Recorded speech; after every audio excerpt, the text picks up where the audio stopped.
Ed Davis is back on the show coming off his PFL fight with Biaggio Ali Walsh.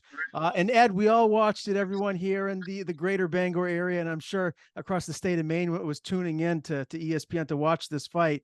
It was an early stoppage. Let's just start there. But Biagio even said that. So how disappointing is that to have the fight stopped before it really needed to be? But I mean, that really sucks in itself. The hardest part for me with that whole situation is that I know that he landed a clean shot. He landed three shots, three straight rights. But I was aware of everything that was going on. I was obviously defending myself when we hit the ground. I was digging an underhook, shooting for a sweep, trying to take top position, which I'm pretty confident we had. Because I hit the same exact sweep in the first round when he rocked me in the first round. And I'm not saying that we were winning the fight because Biagio won the first round. And the second round, I feel like we were really starting to find our range and open up a little bit.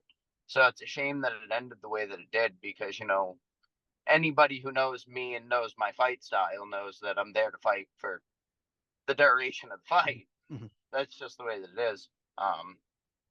But it's real heartbreaking to have it end like that. You know what I mean? One of the things that I was thinking too, watching this fight is, Ed is so tough. He's going to hang in there and hang in there. He's going to frustrate Biagio, right? And then, towards the maybe later the second, third round, he's going to get frustrated, make a mistake, and then you could capitalize. That's honestly how I thought. Best case scenario for you here against this guy is that kind of what you were thinking too? Frustrate him, get this fight a little bit later, and capitalize. Yeah, because like I said, man, I'm one of those guys who knows that I can fight all day long. If it was up to me, I'd have 5 5-minute rounds, and I'd fight 25 minutes at a time, and that's the way it would be. But I think that I was more or less trying to get him to gas himself out, uh, because he's super explosive, pushing the pace, and then pour on in the later rounds, which is obviously an ideal fight style for 5 rounds versus three. But it's also ideal for longer rounds versus shorter rounds. Yeah, I wanted to ask you about this particular, I guess, mental hurdle, if there was one. Our interview that we did leading up to the fight, I didn't want to focus on the fact that this is Muhammad Ali's grandson. Like everyone knows Yeah. that, right? And there has to be, I would imagine, and you could tell me if I'm wrong, but if I was in your shoes, there would be some sort of mental hurdle that I'd have to overcome. Like, oh my God, I'm fighting Muhammad Ali's grandson. This is a big deal. And I'm sure he's extremely good, which he clearly is. Was that hard? Was that hard to kind of not think about that? That hurdle in itself wasn't that tough because at the end of the day, it's you and another guy getting locked in the cage, and you two are the only two in there. So you kind of tune that out.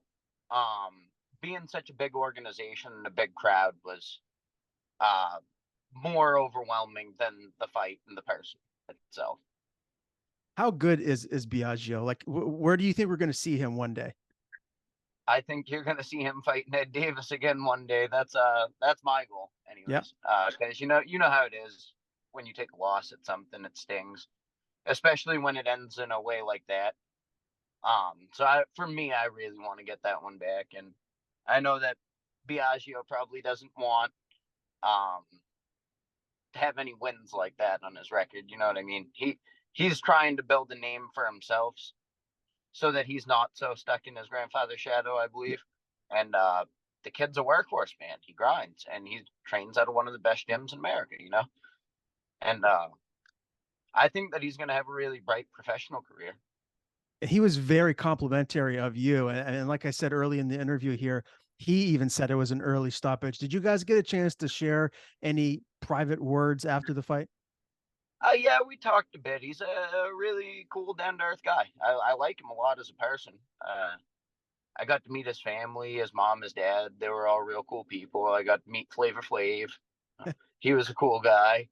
I actually got to have a sliced pizza with his parents and him at the hotel after the fight. So they're all real cool people, and I've got nothing but good things to say about them. But at the end of the day, I still want that fight back Sure. because I don't. I feel like there's still unfinished business there.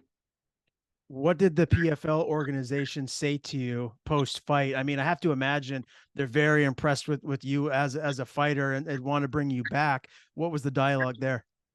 That was essentially it, man. They like my fight style, and they do want to have me back after I go pro. And I think that I could probably have a future with them. I think that the future is looking really bright towards a pro career for me. I'm starting to feel like a Diaz, though. You know what I mean? Getting referee stoppages and running out of time in fights. We should just get rid of time limits in general. Yeah, if it was a fight to the finish, I think you'd be one of the scariest guys around. I think so too, and that's my goal, man. I just at the end of the day, I want to be every fighter's favorite fighter. I Mhm. want to be the guy that people want to come and watch. How was the whole experience fighting for PFL? How were the nerves walking to the cage? What was that like?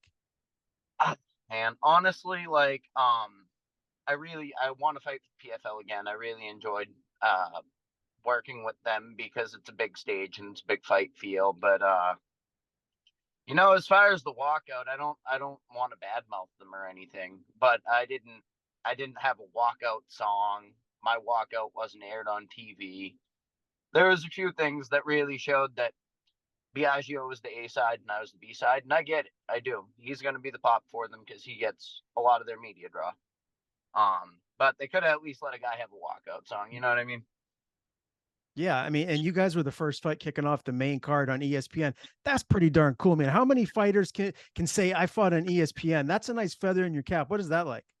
Well, that's a huge one for me. Is fighting on ESPN, fighting such a high profile fight. Those are all huge, and I'm just excited because like a lot of people don't get to see Madison Square Garden in their whole career, and I got to on my fourth amateur fight, and I think we're gonna see it again. I really do, and like I said, I'm very confident, optimistic about the future. So, and you're still an amateur, right? So, what really matters is when you turn pro, then each and every fight means that much more. What did your coaching staff say to you post fight? How happy were they with what you did in the cage? Um, we're all pretty happy about the perform. We're happy about the performance overall. I wish that I would have got going a little faster in the first round, but hindsight always 2020. Just made a few mistakes, man. A few mistakes, and when you're fighting with a kid at that level, and his speed was a lot to deal with. He was really fast. You're gonna make mistakes, but that's part of the game, man. We're still building. So, when do you think you're going to turn pro? Are you going to have another amateur fight before you do turn pro? I don't believe so. I think that pro is gonna be next on the horizon for me. Do you imagine you'll make that debut for NEF? I would think so. I don't think an organization like the PFL is going to sign me on to a first pro fight or anything of that nature. It'd be real cool if they did. Wouldn't Mhm. hurt my feelings at all. But um, NEF is a promotion I really enjoy working with, and I love working with Matt and Nick. Super good dudes. So more likely than not, it'll be for the NEF. When you look at the pros in your weight class here regionally, is there anyone that you'd like to fight? Uh, I mean, obviously, I want to get the Poofall win back. I think that that's a little further down the road. Um, I just want to dive right into my pro career and start building. Do you have a chip on your shoulder right now from losing to Poofall and then going in this fight with Biagio and having the fight called early? Oh yeah, oh yeah, and I mean, you're never as a competitor, you're always going to want to get back every loss that you have, and honestly, the Biagio one's a loss on paper, but I still, I got a Sean O'Malley mindset on that one, and Okay. the fight with Poofall, I feel like was a good fight. He earned it. He did. But then again, those time limits, man. Mm. I feel like I'm the kind of guy who can keep fighting all day long. And if I get to a point where I'm only pushing for 5 5s, then I feel like I'm going to be a pretty unstoppable cat. You know what I mean? Yeah, man, I can't wait to see you back in there. It's always fun watching an Ed Davis fight. And I know you're going to be down in Portland this coming weekend for NEF Yeah. 54. So let's talk about that. Let's start with the vacant welterweight title. Your Oh, boy Devin Corson is fighting David Burke. And I got to be honest, this is the fight I have circled that I'm most excited for on the whole card. And I have no problem saying that. I'm going to say it on the broadcast. I can't wait for this fight because of how much respect I have for both guys. I mean, Devin Corson is a wrestling stud who's got a lot of power, and David Burke, training at it, no Stos. They have such a great gym, and he's, it looks like a tactician on the feet. He's got a wrestling background. He's a lot of power. So break this one down for me. What are we going to see from your boy Devin? dude, I'm excited. I'm really excited. Devin's gonna. I have a lot of faith in Devin. I see Devin getting it done inside of 3. I really do. His wrestling pressure is relentless. He doesn't ever let off the gas, as it's been known his whole career. And the dude's got dynamite. I feel like a lot of people sleep on his boxing and his hands, and I don't know why. I think it's because he's such a good wrestler and his wrestling always takes over in fights that's the case, but the boy can scrap. So I've got Devin in 3. Has he ever thrown you over his shoulder and sparring in practice? Has that ever happened? Because Oh, that's listen, kind of what man, he's. I can't count on fingers and toes how many times my feet have hit the ceiling getting in rounds with that cat. And it's nice to see him getting out after his dream and chasing his goals too. Yeah, no doubt. No. I think me and him are going to be 2 real big forces to be reckoned with at 155 and 170. So he's one of the guys that you probably go with the most in training, right? Yeah, yeah, yeah, yeah. All right, man. Yeah. Again, that's for the 170 title. Can't wait for that one. Brandon Oldenburg, he's new to the Yeah, gym. Can you tell me, has he completely switched over from Vision Quest? Is he at Titan full time? yeah, yeah. He's a full-time Titan fighter now. Um, I got faith in that guy's power too. I think that's going to be a fast night. I do. Logan's a tough guy. He really is. You guys seen his last outing with DJ, but I think Brandon's going to be able to capitalize on some openings, and he's got dynamite too. So I see him shutting lights out. What did you guys learn from that fight that Logan had against David McCarty? Guy's real strong. He's huge. I don't know. I think that he fought at 70 before, or no, he fought at 85 before. Logan did, and I don't seeing him in there with DJ. I don't know how he ever even made 85. Yeah, That's a big boy. he's a very big boy. But so Oldenburg is looking good in camp. Do you feel like he's made some improvements since the last time we saw him fight in Bangor? Oh, absolutely, absolutely. He's making improvements every day. I, I really, I'm confident in his kicking and his punching and his grappling. He's rounding out very well Where is he most dangerous? on the feet. On On the the feet. feet. I don't know if you guys know this or not, but he makes a lot of power. He's a big guy too. Mhm. He can crack. I think his first fight, obviously, he fought Bryant from our gym, Bryant Wade. I think that was, as the world knows, as well, an early stoppage. Um, and his fight with Brett, dude. Brett's a dog. Brett's a big boy for 185 too. Um, but when he got stuck grappling with Brett, I think was the problem because Brett was so big and strong. Mhm. And I Yeah. think that even if Logan can get him on his back, I think he's got a few more tricks up his sleeve now that he'll be able to get up. And I think he's going to win the striking battle.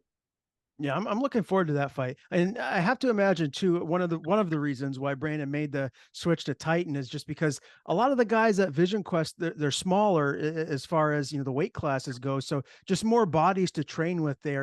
Was there another reason, or is that pretty much the main one? I'm not sure of any other reasons that they have between the pair of them or whatever happened. But I think that bigger bodies and a lot more grappling bodies are here for him as well. All right. And so you also have Jared Whitney, who's going to be fighting Nick Yeah. Eldridge. I don't know much about Jared. Please tell me a little bit about this young fighter.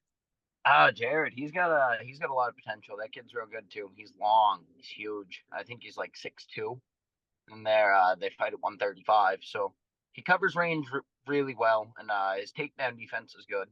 Um, aside from the takedown defense, the kid's slick with his jujitsu. He's got those long limbs. I think